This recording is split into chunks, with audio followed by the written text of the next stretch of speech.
दिल्ली विधानसभा चुनाव में भारतीय जनता पार्टीला जीत मिले के बाद छत्तीसगढ़ में नगरीय निकाय चुनाव में भी भारतीय जनता पार्टीला शानदार जीत हासिल हुए है, जहां 10 नगर निगम भारतीय जनता पार्टी के प्रत्याशी मन सफलता हासिल करे हैं, कांग्रेस की पूरी तरह से सफाया कर दे हैं।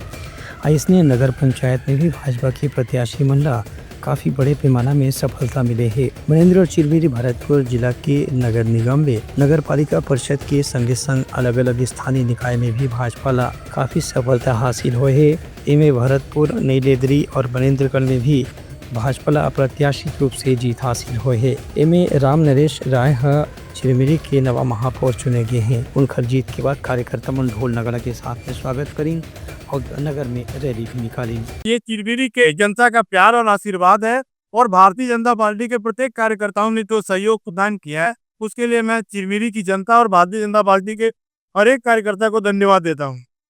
Bureau report Uttarakhand news.